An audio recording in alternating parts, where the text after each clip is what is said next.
Hi, my name's Glenn Walsh. I've lived in the Narrabeen area for well over 60 years, and I've attended St Faith's Church at Clark Street, Narrabeen, for 40 years. I was brought up in a nominal Catholic home, and I attended Catholic schools through primary, high school, and we went to church a bit, occasionally.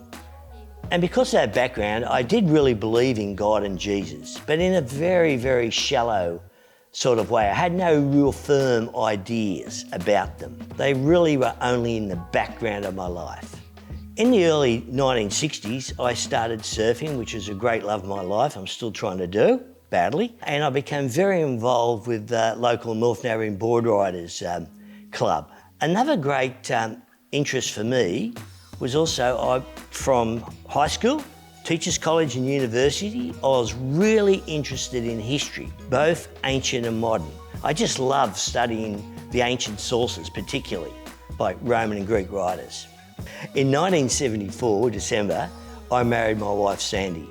And though we had really great friends and great times with our friends from the beach and went away on lots of great surfing trips, we started to think about our lifestyle and our future direction in life. And we'd often, even after being at great parties, ask, is this all there is to life? There must be more than this.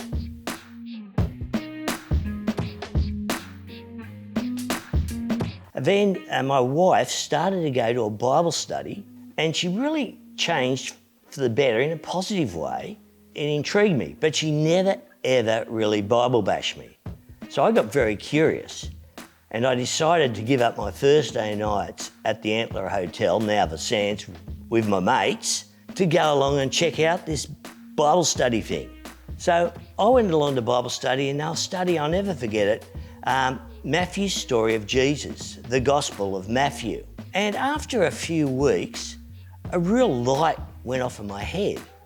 I thought, this is like some of the ancient texts I've read. This is a true story. It's a story about a man, Jesus, and his words and his interactions with other people, but it's also set in the historical context of the Roman Empire, a section of history I knew really well.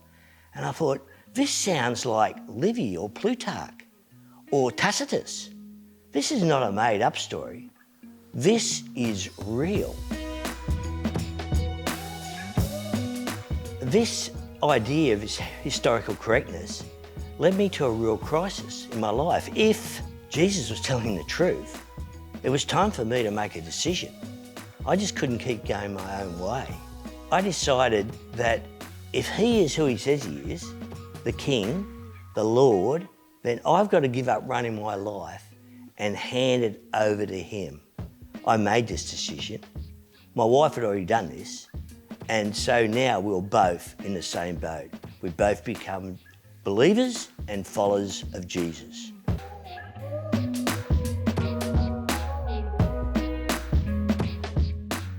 And since that time, for 45 years, I've still continued to investigate the reliability of the Bible. I've been looking at literary evidence, historical evidence, which I love, and archaeological evidence. And it always points to the truth of the Bible. And I've never wavered in that faith.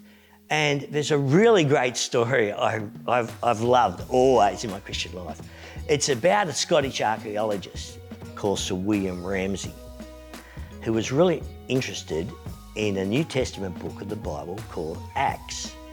Now, Acts is the story of the spread of Christianity after Jesus dies and ascends to heaven. And it's a spread of Christianity from Jerusalem through Samaria into modern day Syria, then on into Turkey, across to Macedonia, Greece, and finally ending up with Paul in Rome. Sir William Ramsay was a real skeptic. He didn't really believe in the reliability of the Bible. So he thought his mission in life was to go to Greece and Turkey and check it out, to disprove this historical book of Acts. Unfortunately, he had to change his tune because all the evidence and all his investigations only proved that Acts was completely reliable. He not only became a Christian, He also became a famous New Testament scholar and wrote many books supporting the Bible as reliable.